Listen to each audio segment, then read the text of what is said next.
दोस्तों, ब्रिक्स अब कोई रीजनल संगठन नहीं रहा, बल्कि इसके हाल ही में हुए विस्तार के बाद अब इसकी पहुंच पूरी दुनिया तक बढ़ चुकी है। ऐसे में ये बात आसानी से समझी जा सकती है कितने शक्तिशाली संगठन पर दूसरे पश्चिमी देश भी अपना प्रभाव बढ़ाना चाहेंगे। और आज हम आपको एक ऐसी घटना के बारे में बताएंगे जिसे अंजाम देकर भारत ने फ्रांस का दिल जीत लिया, तो चीन और अल्जीरिया के संगठन को एक झटके में मात दे दी। इतना ही नहीं, बल्कि इससे आपको ब्रिक्स को लेकर वैश्विक स्तर पर मौजूद बड़ी राजनीति का भी पता चलेगा। दरअसल दोस्तों, उत्तरी अफ्रीका में मौजूद एक काफी उभरता हुआ देश अल्जीरिया अब अपने ग्लोबल फुटप्रिंट को मजबूत करने के लिए ब्रिक्स संगठन में शामिल होना चाहता था, लेकिन इसमें शामिल होने के लिए उसे सभी 5 परमानेंट सदस्य देशों की इजाजत की जरूरत थी, जिसके लिए अल्जीरिया ने चीन के साथ अपने संबंध मजबूत करने शुरू किए। और जब ब्रिक्स समिट आयोजित किया जाना था, तब लगभग सभी को इस बात की उम्मीद थी कि सभी देश अल्जीरिया को इस विस्तार का हिस्सा जरूर बनाएंगे। लेकिन तभी अचानक से कुछ ऐसा हुआ जिसके बाद सब कुछ हमेशा के लिए बदल गया।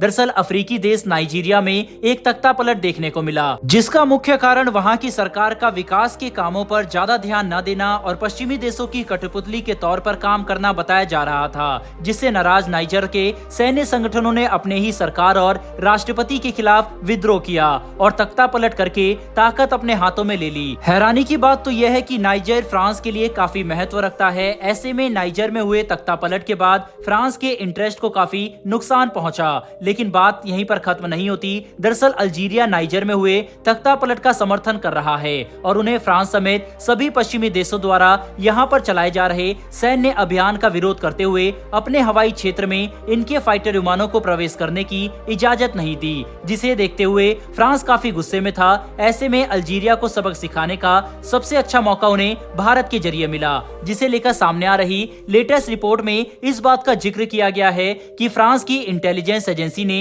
भारत के साथ बातचीत की और हमसे रिक्वेस्ट की ताकि हम ब्रिक्स में अल्जीरिया के विस्तार को अनुमति न दे। और अपने दोस्त फ्रांस की बात मानते हुए भारत ने बिल्कुल ऐसा ही किया और मीटिंग के दौरान अल्जीरिया की मेंबरशिप को वीटो कर दिया, जिससे चीन और अल्जीरिया के सारे प्लान एक ही झटके में नाकाम हो गए, क्योंकि चीन भी अल्जीरिया का इस्तेमाल करना चाहता है ताकि वह ब्रिक्स में अपना प्रभाव बढ़ा सके। ऐसे में ये देखकर पूरी दुनिया हैरान थी कि कैसे फ्रांस की एक रिक्वेस्ट पर भारत ने अल्जीरिया को ब्रिक्स में शामिल नहीं होने दिया और अपनी ताकत का इस्तेमाल करते हुए चीन को भी नजरअंदाज कर दिया, जो कि अब ब्रिक्स में हो रही बड़ी राजनीति को साफ तौर पर दर्शाता है। क्योंकि संगठन में अपना प्रभाव बढ़ाने के लिए इनडायरेक्ट तरीके से पश्चिमी देश भी काम कर रहे हैं, क्योंकि हाल ही में हुए विस्तार के बाद ब्रिक्स अब एक काफी शक्तिशाली ग्लोबल ऑर्गेनाइजेशन बन चुका है।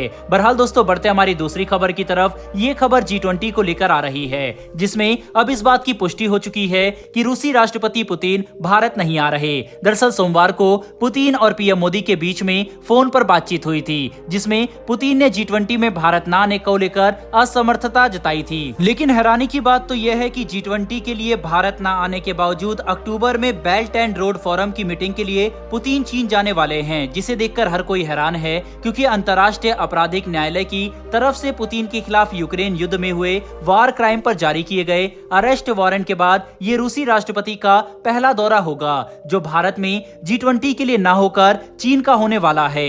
हालांकि हमें यहाँ पर इस बात को भी समझना होगा कि असल में G20 में सभी पश्चिमी देश रूस के खिलाफ बयानबाजी करने के लिए तैयार हैं। यहाँ तक कि कनाडा के प्राइम मिनिस्टर ने तो यह तक कह दिया कि भारत की तरफ से यूक्रेन को इस मीटिंग में ना आमंत्रित करने की वजह से वे G20 में रूस यूक्रेन युद्ध का मुद्दा खुद उठाएंगे, और इसके लिए उन्होंने कसम भी खाई है। जबकि चीन हमेशा से रूस को इस बात का आश्वासन देता आया है कि वह अपने किसी भी प्लेटफॉर्म पर किसी भी पश्चिमी देश की तरफ से रूस की निंदा नहीं होने देंगे और रूस के खिलाफ एक बयान भी नहीं सहने वाले। पर हाल ही में एक अजीब घटना हुई थी, जब चीन ने सऊदी अरब की तरफ से आयोजित की गई यूक्रेन युद्ध की शांति वार्ता मीटिंग में अपने प्रतिनिधि भेजे थे और इसमें काफी सक्रियता के साथ भाग भी लिया। साथ ही चीन ने इस प्रस्ताव को समर्थन भी दिया था। पर अब एक बार फिर से रूस और चीन की नजदीकी बढ़ती नजर आ रही है। बता दें कि कई रिपोर्ट में इस बात की पुख्ता जानकारी दी गई है कि अक्टूबर में बेल्ट एंड रोड फोरम की मीटिंग के लिए शी जिनपिंग ने पुतिन को जो निमंत्रण दिया था उसे पुतिन स्वीकार कर चुके हैं और इस दौरे के लिए तैयारियां की जा रही है। ऐसे में सभी पश्चिमी देश और दुनिया भर की नजरें इस मीटिंग पर होगी, क्योंकि ये पहली बार होगा जब आईसीसी अरेस्ट वारंट जारी होने के बाद पुतिन अपने देश को छोड़कर इस मीटिंग के लिए चीन पहुंचेंगे, जो भारत के लिए भी काफी महत्व रखता है। वैसे दोस्तों, आपके हिसाब से पुतिन का भारत न आकर चीन का दौरा करने के ऊपर आपकी क्या राय है? कमेंट बॉक्स में लिखकर जरूर बताइएगा। साथ ही हमारी आने वाली वर्ल्ड अफेयर से जुड़ी इस तरह की वीडियो के लिए चैनल को सब्सक्राइब कर बेल नोटिफिकेशन अवश्य दबा लें। फिर मिलेंगे ऐसी एक नई वीडियो के साथ। धन्यवाद। जय हिंद।